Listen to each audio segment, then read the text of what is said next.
A European Union high official is under fire because he said this. Europe is a garden. We have built a garden. The rest of the world, and you know very well, Federica, is not exactly a garden. The rest of the world, most of the rest of the world is a jungle. And the jungle could invade the garden. And the gardeners should take care of it. The jungle has a strong growth capacity, and the wall will never be high enough in order to protect the garden. The gardeners have to go to the jungle. You can't make this stuff up. Like, how are you a foreign affairs, like a high representative of the European Union, and you get up there on stage and say something like that? Europe is a garden, and the rest of the world is a jungle, a dark place to be in, and Europeans, the gardeners, need to protect their garden, Garden of Eden. I guess that's what he's trying to imply. And the outside world is such a dark jungle with snakes and things that you can't trust. Uncivilized people, basically. And it's just hypocritical. It's ironic how Europeans can say that about the outside world.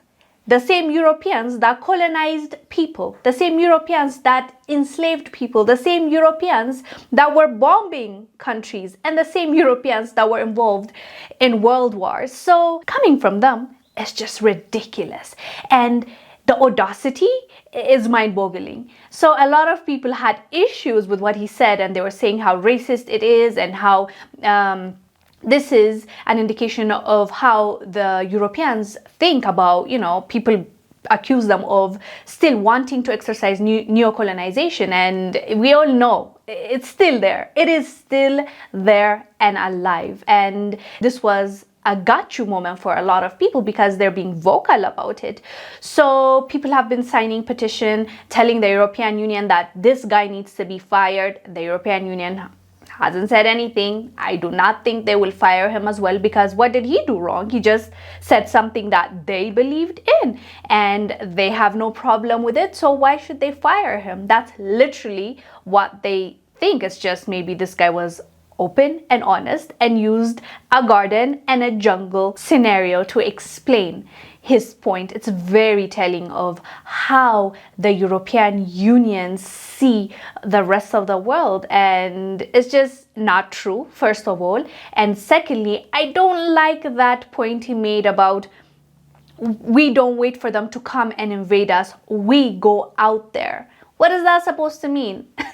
Like, is that a threat? Is that saying like we'll have our troops there and we'll make sure that everything goes in order? Because that's literally what is happening right now, especially in Africa. There are lots of foreign troops, and we've been saying we don't want them on our grounds, but they refuse to take them out. So you do the math. Why do they need to leave the garden to come to the jungle? To quote him, I'm not saying we're the jungle, but obviously he said the rest of the world, and the rest of the world consists of us as well. Anyways, fam, let us know down below what your thoughts are about Josep Borrell's speech. I am Wongel Zelalem. I'll see you on the next one. Bye. More Threads, a brand owned by a former teacher and Black American freedmen, use their apparel and more to teach hidden truths and Black American history. More Threads will address the lack of knowledge and negative images in our community. Check out www.morethreads.com to purchase our apparel, read thought-provoking blogs, and more. Sign up to have raw conversations and wear clothing that acknowledges, celebrates, and honors our lineage at www.morethreads.com.